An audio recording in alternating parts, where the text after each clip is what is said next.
welcome to After Hours, Conversations for Music Educators, presented by Amro Music. This is where we share ideas and work towards solutions to better serve your students. This week, Nick Averwater and his three guests will talk about how music educators can maximize their relationship with local music stores. His guests include Maureen Ross from Meyer Music in Grand Rapids, Michigan, Phil Hodapp from Beacock Music in Vancouver, Washington, and Tim Dawson from Paige's Music in Indianapolis. This conversation was recorded April 20th, 2021. And welcome to After Hours Conversations for Music Educators. I am very excited to sit down with a different group of panelists than those that we've had in the past. And what's even more exciting for me is that all three of them are new guests here on After Hours, and I'm always excited to welcome new friends for their conversations. Now, before we get started, there's just a couple of housekeeping things that I want to dive into. As always, if you have any questions that you want to ask, please be sure that we're utilizing that Q&A box, the question and answer box down there at the bottom. That's what we're going to be keeping an eye on tonight during the conversation. Now, if you get any of the After Hours emails, I want to speak to this real quick too. You might be looking at the coming ahead section and it's looking a little thin. You might be thinking, hey, is this goodbye for After Hours? Well, absolutely not. In fact, we have an incredible lineup of content and conversations that we can't wait to share with you. But here's the deal. This content is going to be going straight to the podcast. So if you haven't subscribed, be sure to hit that subscribe button on your favorite podcast service. You can find us on Apple, on Google, on Spotify, whatever you listen to, because we've got some great conversations, some incredible episodes on the horizon that we can't wait to share with you throughout the summer. Now, we are going to take a temporary hiatus for the live webinars, but you can expect to see new topics and new conversations later in the summer and early fall as we look forward to starting. Man, it's weird to think about the 2021-2022 wow. academic year. That's something to think about. So on that note, enough from me. Let's meet our panel. Welcome, everyone. How are y'all tonight? Awesome. Great. So that our listeners can get to know you, if you don't mind, share with us who you are, where you're from, what you do. And then, as you know, I like to throw a little icebreaker question before we get started. What is one thing that you are hilariously bad at? So I'll throw that out. So Maureen, we'll start with you. Welcome to After Hours. Thanks, Nick. I'm honored to be here. My name is Maureen Ross, and I recently retired from 33 years of teaching middle school band in Granville, Michigan, which is a suburb of Grand Rapids. If you know the Michigan thing, we're right about here. I currently work for Meyer Music, which is one of the music store chains that is mainly in West Michigan, but we're also branching out through the entire state. I'm an educational representative, so I call on schools. I also will go do fittings and clinic people, and I've actually have helped somebody this year learn how to unzip a file. That was one of my big accomplishments this year. So how do you do that thing that has the zipper on it? Well, that's how you do it. One thing that I am hilariously bad at is belly dancing, because number one, you don't want to see my belly because I am a middle-aged woman, and number two, you just don't want to see me dance. I was not expecting that answer, Mari. That's great. All right. Well, welcome to After Hours. We're excited to have you. Phil, how about you, my friend? Good to see you. It's good to see you guys too. My name's Phil Hodapp. I'm with Beacock Music in Vancouver, Washington, way over on the left coast of the United States, almost to the ocean. In fact, we serve schools at the ocean. And I've been doing this for May 1st. I'll be starting my 22nd year of working with schools. I started off as an educational service rep with 7 schools, and now I oversee educational service reps that cover a couple states. So it's been a fun growth pattern. And I come from a music background, mostly as a performance major, and I've played with some folks, played with in the Army, and also played with some folks around here. And one thing that I am hilariously bad at is working on cars. I cannot work on cars. In fact, if I start working on an automobile, people in the neighborhood call because I'm more working on my vocabulary and not in a good way. That's great. That's great. Thanks for sharing, Phil. That's perfect. And Tim, good to see you. How are you tonight? I'm doing fine, Nick. Thanks for having me. I appreciate it very much. I'm Tim Dawson. I'm Director of School Sales for Paige's Music here in Indianapolis, Indiana. Been with the company almost 30 years now. Started as a inside sales guy, became a road rep, and now I manage the road reps out there, calling on schools for us. And I've got um, a staff inside here that I manage as well, taking care of directors. And so we've got lots of things going on. So I'm glad to be here though with you guys. That's great. Well, welcome to all three of you. And, I'm really excited about this panel for a couple of reasons. Number one, we've got such a rich geographic diversity in this conversation, which I think will take into account some of the uniqueness factors across the regions in which we all service. But the other reason is I'm excited to welcome all three of you because you're all music stores that we look up to and that inspire us here at Amro Music. And, in fact, I think of our director spotlight on After Hours. Tim, this came directly from you guys at Paige's Music. And so I really appreciate. So these are three wonderful music stores that we at Amro Music really look up to, and they challenge us to be better. And so I'm excited of unpacking today the conversation between an educator and a music store on how music stores can help educators spend more time focusing on the things they love, which is teach music, and less time dealing with all of those distractions, how we can maximize that director music store relationship. So Tim, I'm going to start with you if you don't mind, and let's set the stage. When I say a school music dealer, what exactly does that mean? And maybe how is that different from just, say, a music store? Sure. Well, there's multiple types of music stores. The store that seems to have everything except band and orchestra instruments. You've got full line dealers, all types of musical products, including band and orchestra instruments, often which are secondary brands, but still they carry band and orchestra. You've got the mail order and the internet sites that are a type of music store. And then you have people like us who what we consider ourselves as school music. We have focused our business completely on serving educators and students in the schools.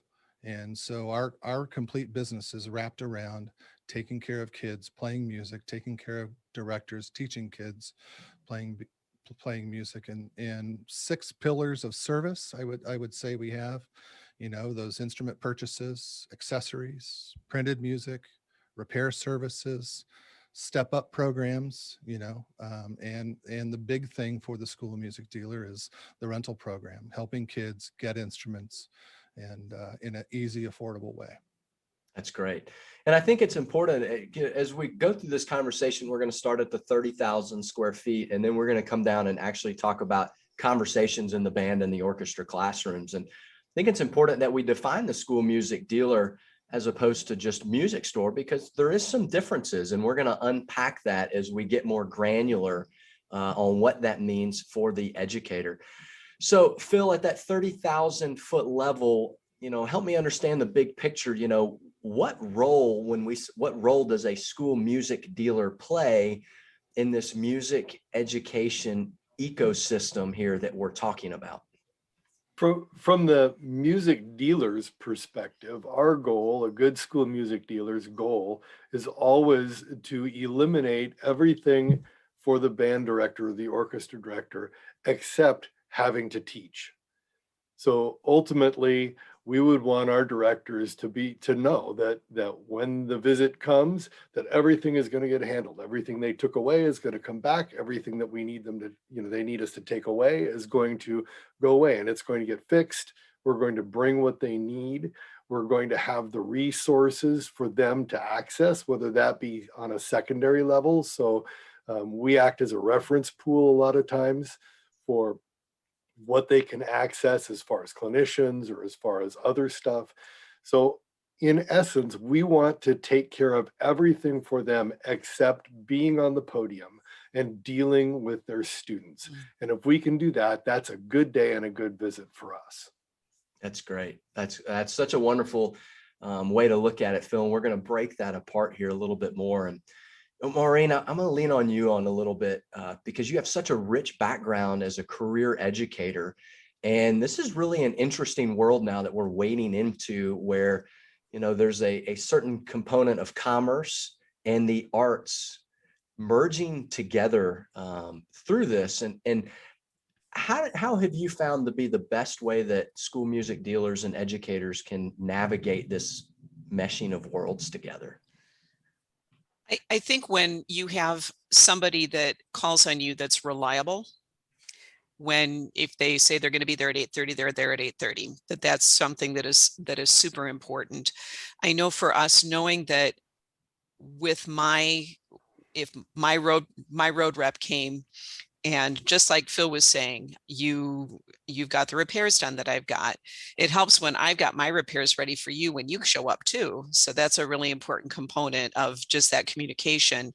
I also have been finding this year in particular that directors are they just don't know what to do, trying to figure out what to do in terms of the teaching online, and having resources that you can share with people is really very, very, very valuable.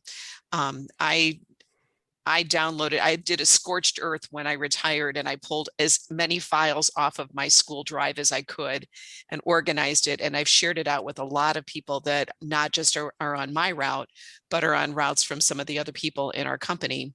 And I think that just having, here's an electronic source you can go to for doing note names, or here's those kinds of things, and having those kinds of opportunities for providing those opportunities for teachers so that they can easily teach both in person and online. The other part of it is the number of times that I felt like I've been a counselor. And if you've been in the schools at all, people are so frustrated, and to be able to empathize, allow them to have some, grant themselves some grace over the fact that, I'm really angry. And it's like, I bet you are. And just being able to provide just that kind of support, in addition to the physical supports of having great service and having, timely repairs and value to the students and the parents and the teachers for what they do in the classroom. Yeah, I think that's a great perspective, Maureen. So Tim, for you guys, help me, Phil mentioned a couple of the granular topics, and I want to get down to the next level and actually start looking at actions, at ways that the music store and can partner alongside of an educator and start to bring some clarity to that conversation. So Tim, what are some of the ways that you guys at Paige's Music want to be more than a delivery person and be a true partner for your educators? The biggest thing that our guys try to do with directors is to communicate and have it be a two-way communication. Sometimes it's the director unloading or loading up us with everything we need to carry, and with information we need to carry. And sometimes it's the road rep and the dealer loading the director up with what they need as well. Sometimes that could be a tough conversation, but over communicating with both parties, I think, is the bedrock of that relationship. I also think that setting clear expectations, when there's nothing more I love when I was on the road, when a director would look at me and say, "What do you expect from me?" I know exactly. I have my list ready to go. First of all, let's make sure that we have time together. Make sure that the repairs are tagged and ready to go. I'll do my thing. If you have the kids, put the information on the tags, make sure everybody's prepared. So both parties show up to that call prepared. Understanding the limitations of both sides. I think in there's a concept of, oh, you're in business, you guys are making loads of money. We're a small business. And I think directors can, if they can do anything, understand the economics of a small business. And sometimes that means there's limitations. Sometimes that means there's opportunities though as well. So making sure the director understands that, and making sure our road reps understand what that looks like from the director side as well. I think Maureen would agree that the best road reps are the guys that understand and empathize and maybe can find a little direction and help the director navigate those waters in those schools. So communication, understanding where we both come from, I think is real important. I think the one thing that Maureen said earlier is, and I very much agree with, is both parties need to honor what they promise. You know, director says, I'm going to have 50 kids here. Let's do everything we possibly can to have 50 kids here. And if the road rep says, I'll have your repairs done, by golly, you better have those repairs done. So honor promises, communicate, set clear expectations. We should have a great relationship. That's such a good point, Tim, is the importance, because I know the educators that I have a privilege of working with, they seem to be most fruitful and almost allow us to get to that level beyond, to quite frankly, a friendship level. I mean, I have a lot of friends who I have the privilege of calling on, and it's when we get to that level of expectations. I know exactly what they want from me. They know what's important to me, and we can have this mutually beneficial relationship, and we elevate together. So for the whole panel, and Maureen, I'll start with you. Tim talked about expectations. What are some of the expectations that educators should not be afraid to communicate to their school music dealer in their area? And we don't have to be really specific, but just maybe give us some parameters, some guidelines that educators, hey, it's okay for you to ask us or to communicate these things with us. Sure. When it comes to the weekly visit, making sure that it's at a time that works for the teacher, because I've been in the situation where somebody catches me in between classes, and when I got 77th graders in front of me, or a director has the marching band that they're trying to get outside, or it's full orchestra rehearsal day.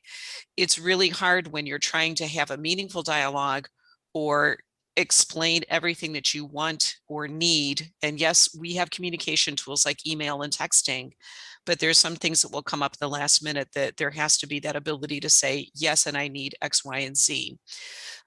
Knowing that when they come, if there are those last minute things that show up that you weren't expecting, that there's going to have strings for me, they're going to have reeds for me. There are times when I've also had, and the thing that I love about Meyer Music is that all of our ed reps are retired directors. So they've all been in the classroom. They all get it. And I need to tune off the Class D list, and to have somebody that can also, it's not just the physical needs, but it's also some of those other literature. And I've got a group that I can't get them to be quiet. What do I do? So trying to be able to provide some sorts of supports in those realms as well. Yeah, I think those are great insights. Phil, how about for you, from your perspective, from the road, what kind of expectations do you welcome and appreciate hearing when an educator shares them with you? Some of the things that are most appreciated are first of all, is a loyalty to what we're doing. So, and I'm not afraid to ask for that. We want to be their music store, the only music store that they, and we ask for that, knowing that we're not afraid to earn that. I don't want them to just give that to us. I want to earn that.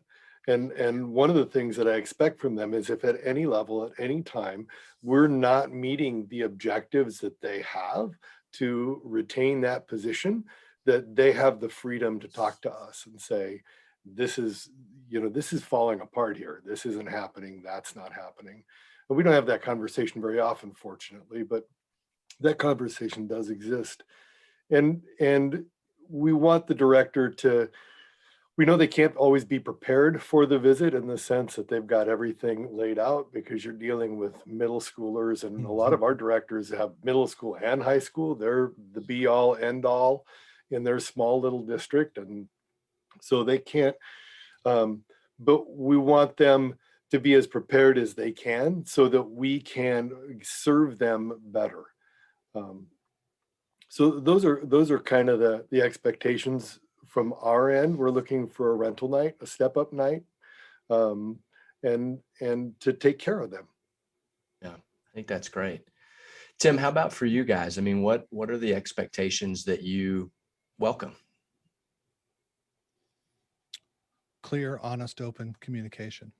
You know, if there's a question about anything, we welcome the director to ask the question, even if it's a tough question. Why do you do this way?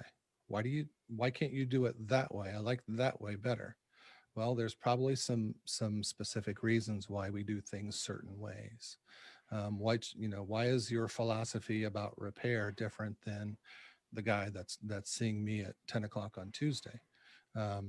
Well, there's a reason. So if ultimately the question comes down to, are we serving to the best of our ability? It comes down to communication, and I think that level of relationship is and level of communication is healthy enough. Then a lot of things are going to get done. You know, recruiting is going to go well. The invoicing and billing and getting statements paid is going to go well. Receiving statements is going to go well. The concept of partnership is very important to us, and we explain that in our weekly calls, that we are there to be their partner. Someone may scream and yell and feel like they need to do that to get their way.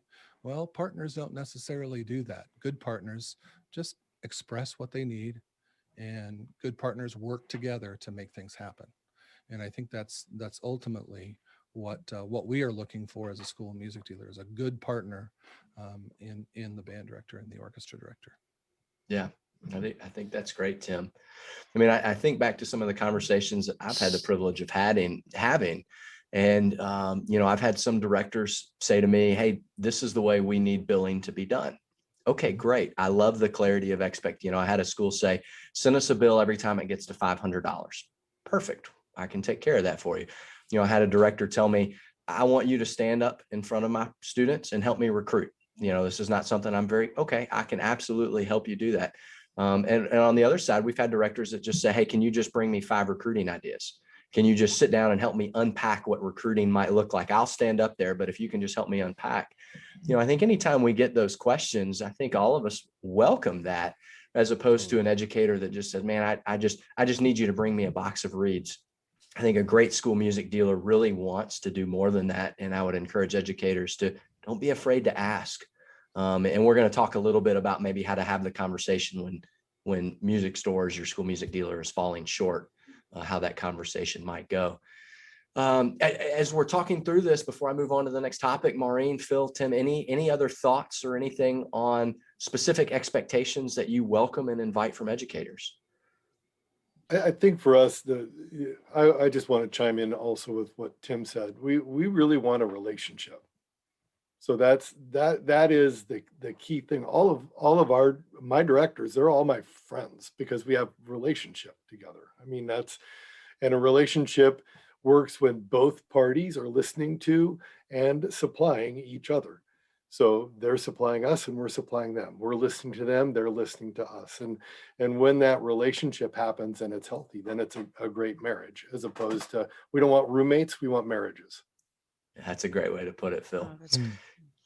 So let's we're going to peek behind the curtain here and talk about the economics of music stores, and specifically the rental meeting. And I think this is a really important thing. And sometimes educators get squirmy. Some people are a little uncomfortable talking about kind of the economic component of music stores. But from the music store perspective, Phil, I'll start with you. I mean, the rental meeting is a pretty important night. Unpack that for me.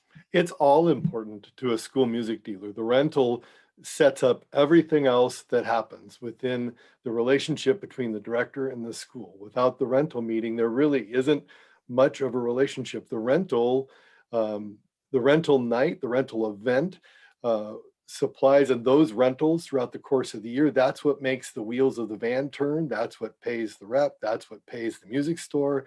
And where I had a friend one time, we were talking and he said, you know, you all are capitalists and we're socialists. So Break that down for me, Phil. What does he mean by that?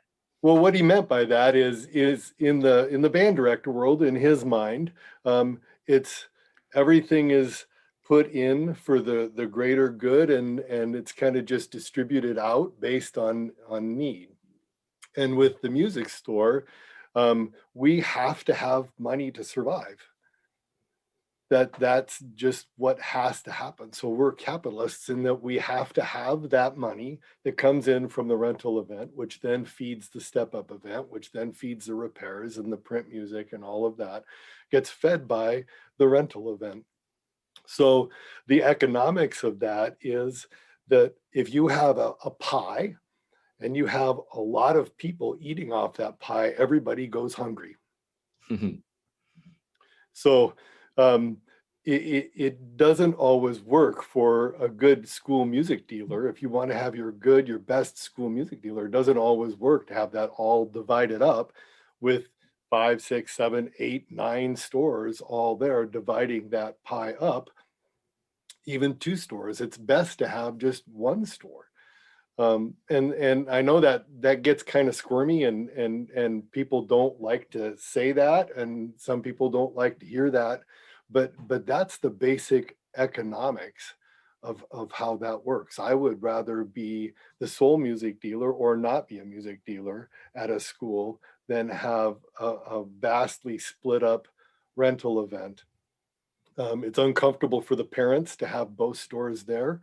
It's uncomfortable for the director. They don't know where to go and what to do when you've got 2 people to divide your time up amongst and vying for the attention. Obviously, both stores want the director there because that's where the parents are going to go. And it's uncomfortable for the music store instead of being a time where you get to bond with the parents, because keep in mind, for us, that is our first interaction with that family. And for the director, and I'm sure Maureen could speak to this as well, for the director, this is that family's first real interaction with any group setting in their music program. They may have recruited, they may have convinced them to play clarinet or trumpet or flute, but this is the first time that parents and students have showed up in their building to do something with music, and they want it to be as comfortable as is possible. And so we want our directors to choose who they want to have in that. And as such, in asking for that, when a director grants us that, we will do whatever they say. If they want me to dance in a clown costume and entertain kids tying balloons, I will dance in a clown costume and entertain kids tying balloons if that's what it takes for their program. And that sounds silly, but it's true. And I think that's true probably for Tim and almost any of the music stores that I know that really are focused on being a school music dealer. Yeah, I think that's such a great way to put it. Maureen, from an educator's perspective, I mean, you did this for for an entire career. How would you approach the rental meeting from an educator's perspective, and has that changed now that you're on the music store side of things? From an educator standpoint, Phil, you're exactly right. And it's like I thought about what are the things that are important about a rental meeting. It's a chance for the parents to meet their child's teacher, and especially in a program where that music teacher is the 612 band director or orchestra director. They're establishing a relationship with somebody that they hopefully, for the child, that they're going to become a lifelong consumer of music, hopefully enjoy playing or singing or whatever. But that's that opportunity to establish that bond and that relationship.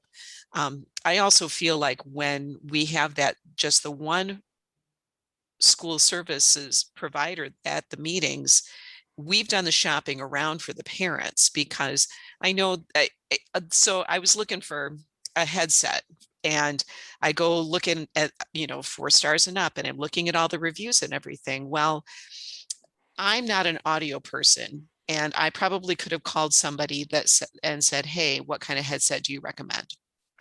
Or I need a new semi for my business, and I'm not going to go buy one because I'm going to ask somebody to guide me in that process.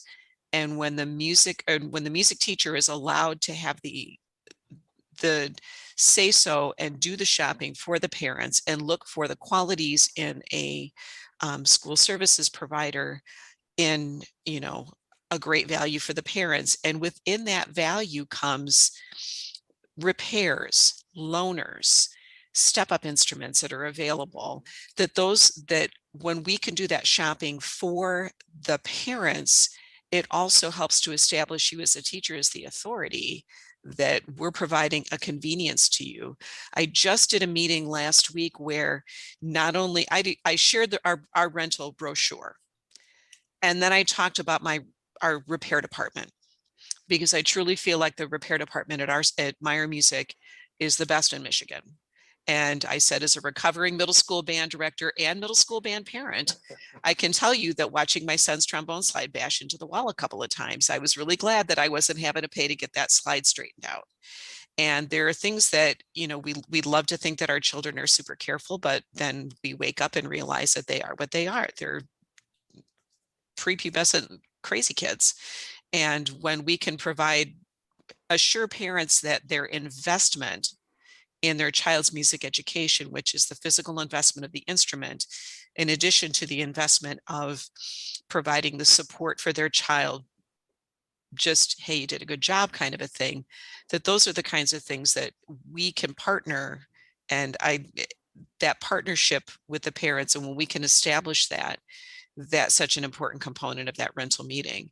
And when it's like a carnival, when there's 6 or 8 stores there, it's so hard for the parents to know which one is good. Are they going to look just at the price? Are they going to look at the one who has the most, tchotchkes with them to give away for free?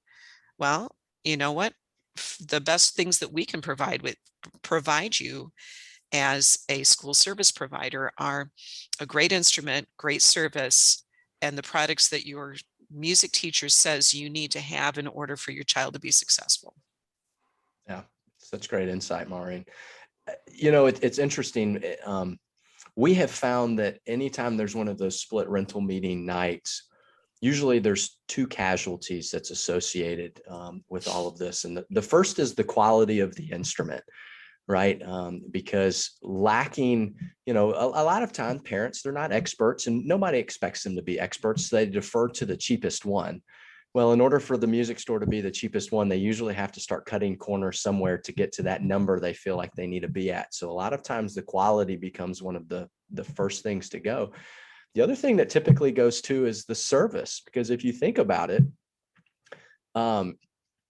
if everybody's invited, what's my incentive as a school music dealer, like Phil says, to put on the clown costume and go dance? It suddenly disappears because it's everybody's invited.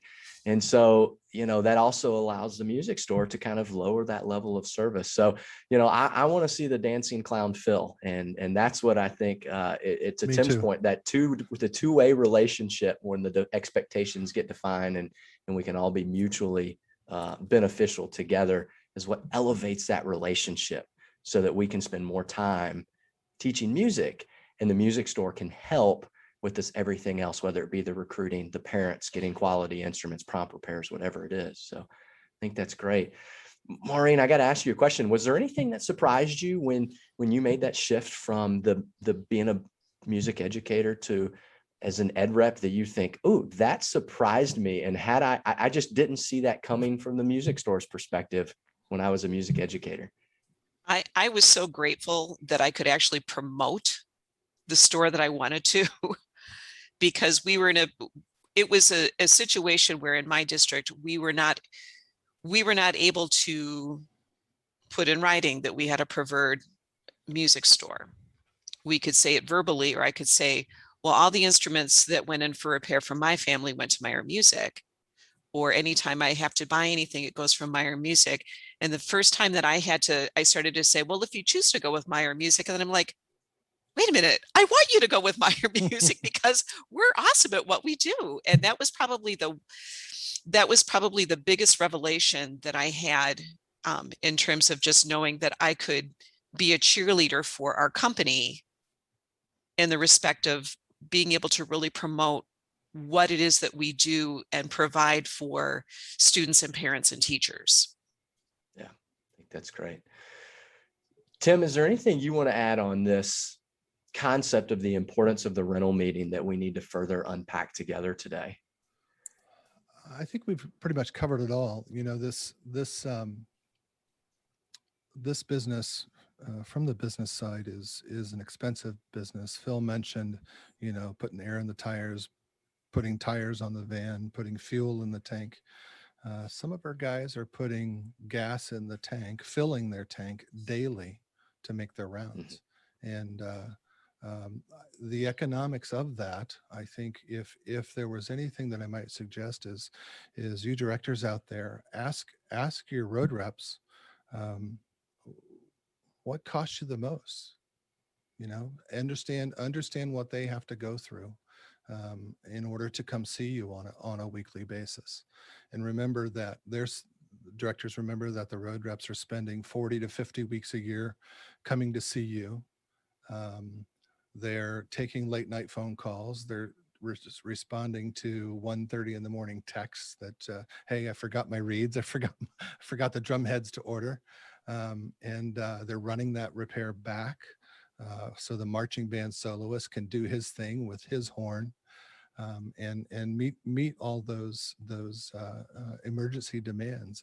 And I think that once you establish that understanding, I think things will fly, and I think they'll fly really well.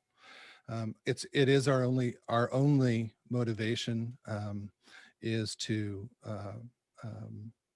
it's financial. We have to provide a financial bottom line, to a positive bottom line to our shareholders, and I think directors in general want to help us do that because they're invested in us. They're giving us 20 minutes a week of their time, and they want to see successful. So understand the total economics of the whole thing.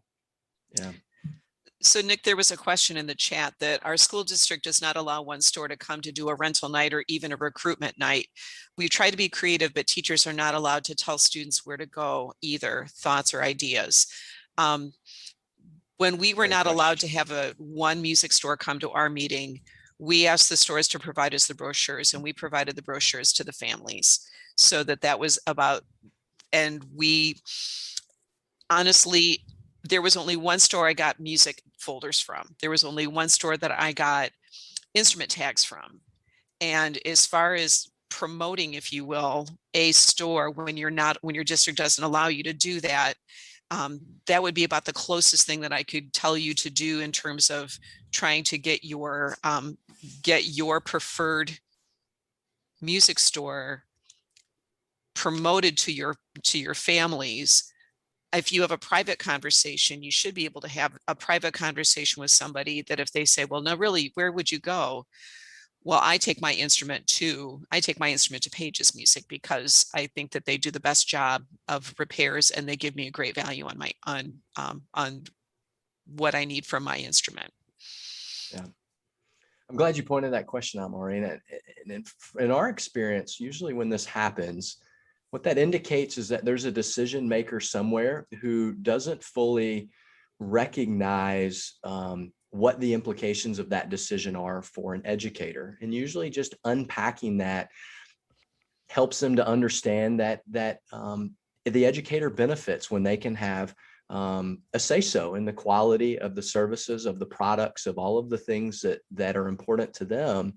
And so, to the individual asking this question, I think usually there's just somebody who doesn't fully understand. And the idea of a preferred vendor is not unique in schools, right? I mean, there is not this list of approved science textbooks that get sent out that say, go pick a science textbook, or approved football helmets, or approved food vendors. I mean, none of this is unique in the school music dealer or in the school component. And it doesn't have to be unique in the school music dealer aspect either.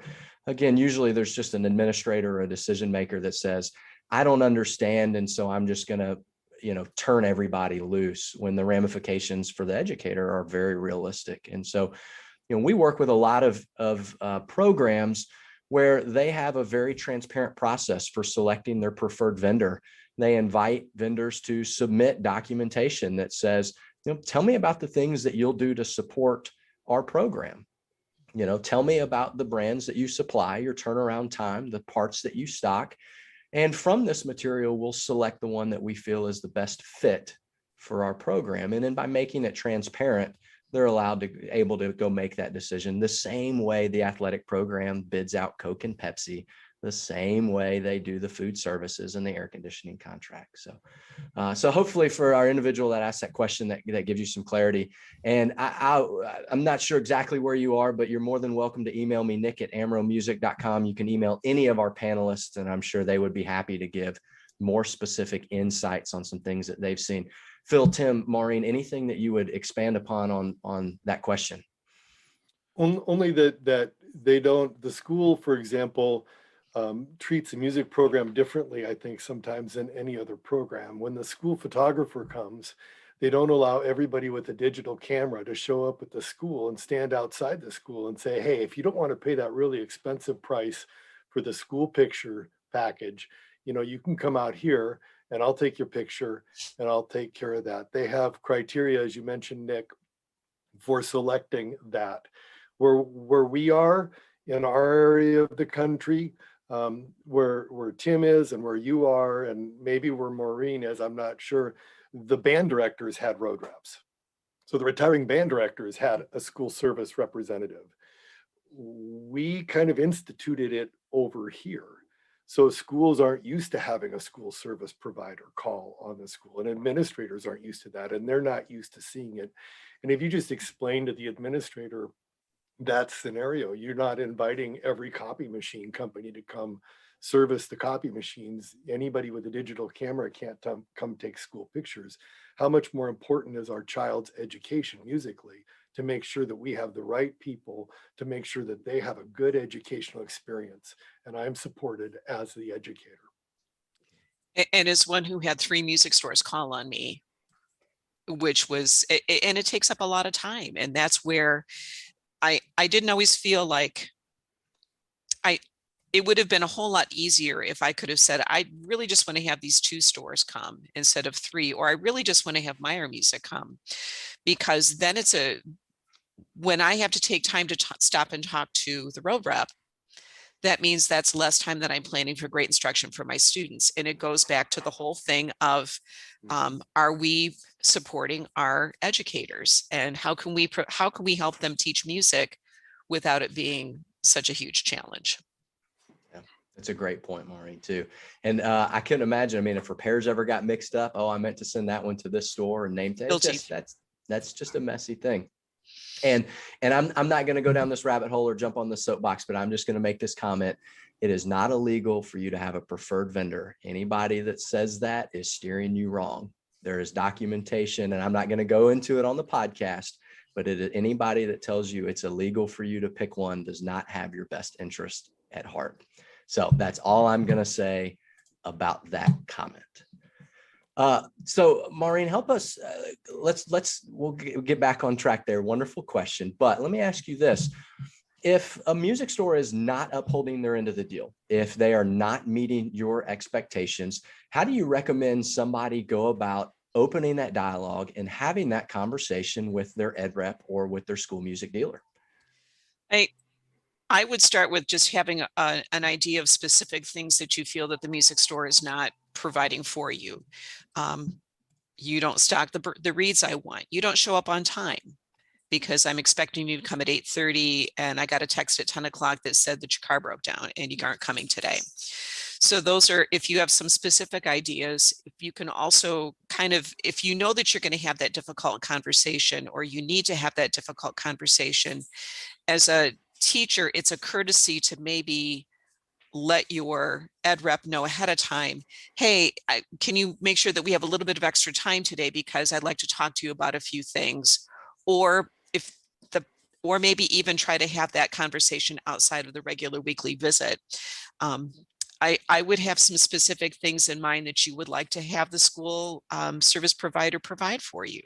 I need to have, I need you to make sure that when my kids rent instruments, you have these mouthpieces and you have them in stock and we don't have to wait for them, or whatever it is specific that you want as a teacher that's going to help you and your students be the most successful, are the kinds of things that I would say. And then honestly, if you aren't getting the kinds of answers that you want from your educational rep, then go to that director of school services and let them know that the relationship is a little bit challenging right now, and how can we resolve this so that we can maintain our partnership.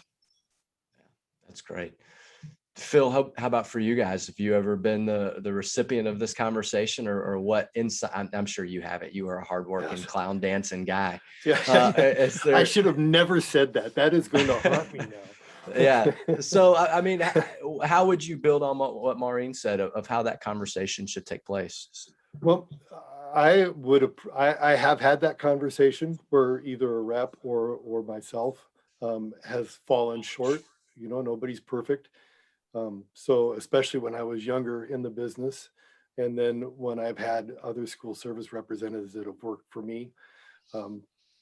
It's not always an easy conversation to hear. Nobody likes to hear you suck for any reason, you know? So it's not an easy conversation to have, but I always appreciate the conversation, because I don't ever look at it as an attack on me. I look at it as a way for me to be better. So this is something I've missed, or this is something that, and I try to train my reps the same way, that they go out looking for those things that can help make them better. We actually strive to have that conversation 2 to 3 times a year with the directors from our end. Is there anything at all? And our directors know that, and we'll even phrase it this way sometimes. We'll say, don't think about it's too outlandish. Whatever it is that you think you need that we're not providing, just say it. Because the worst I could say is, there's no stinking way I can do that. But you might get something that you never thought you could get. And especially if it's somebody that we're dealing with exclusively, we will move heaven and earth to get them what they need so that they can be better educators and not worry about anything else. So we actually ask them, where am I screwing up? Tell me what and we're open to hear it. Yeah, that's great. Tim, how about for you guys? Anything that you might add to this before we move on to some closing parting thoughts here? I think all of us are champions at serving music educators, and a champion loves nothing more than getting feedback to improve themselves. So we approach it from that aspect. Is anything a director has a complaint about anything, it's on the guy. It's on the road rep to improve that. And if that doesn't happen, then we for sure hear from the directors. At my level, or even at the president's level or the ownership level, they'll get a call occasionally, and things are corrected quickly, and all within the best interest of the school, the director, and the student. We want to hear when we're not performing well. All school music dealers do, and to give us a chance to fix it. You know, it all comes back to that relationship, right? That if something's not working in that relationship, there's that grain of sand that's rubbing in the wrong way, and we got to get that out of there. So feedback, champions love feedback, and we'll take it anytime any director wants to give it. Yeah, I think that's great. Well, gang, as we're approaching the 50-minute mark, I always love to ask the question, you know, do you have any closing thoughts or final advice that you'd offer? And specifically for this one, I'd ask, do you have any advice that you would offer a young or a first-year teacher that's just starting out, that will further help them make the most of that relationship with their school music dealer. So Phil, I'll kick off with you, man. What do you think? Closing thoughts or parting advice? When you establish a relationship with a music store, you should look to do just that. You're establishing a relationship. You're not just looking for somebody to bring you reads, deliver this, pick that up. So pick somebody, as a young director, pick somebody whom with you can establish that relationship. Again, it's a marriage, not a roommate. So a roommate you can just kick out. But a marriage, you're both invested in each other. I'm invested in you, and you are invested in me. I want to see you succeed, and you want to see me succeed. Elevating partnership over winning, over succeeding, at the expense of somebody else. So once you find that, then lock into that and make it work for you. Yeah. You just hit the nail on the head there, Phil, because I want to see you succeed. I mean, and that isn't that where these worlds collide? I mean, because as music stores, we talked about the importance of the rental meeting, but at the end of the day, we need large, vibrant music programs in our community where they're the cornerstone. And as former musicians, isn't that kind of what we're all working towards? Like, Yes. We cease to exist when music ceases to become is a vibrant part of our communities and our schools. And that's really where our circles collide, I think. So that's a great way to put that, Phil. Maureen, how about for you? Nick, that whole idea that you just said about the music, providing music education and, a vibrant music community, it is so important. I would tell parents sometimes at conferences that if I was going to get merit pay for the number of music majors that I churned out, that I'd be living in the poorhouse, because I just didn't have, it wasn't what my kids did. But if they liked what they were doing and they had a good time and they were self-sufficient, that was the most important thing. My dad stopped playing his clarinet when he was 89 years old. Wow. Yeah. Bless his heart. Good for him. And it was because his pinkies gave up. My dad was in the Hobart High School band, which, anybody who's been around for a couple of years, knows of the Hobart Reveille and all that good stuff. And he had such pride in what he did, but that love of music was fed into him from his director. And I'm sure that there was somebody in that supported his director in that respect as well. And that relationship that we have, young teachers, they're so overwhelmed. I was overwhelmed in my 30th year of teaching because different stuff happens. Kids are kids, but there are so many different things. I've got data that I have to keep track of or whatever. And to have somebody that I knew that I could count on to answer questions, offer suggestions, give me ideas that would help me be better, and then support me in that through providing great instruments for my students, great service for the instruments that I had.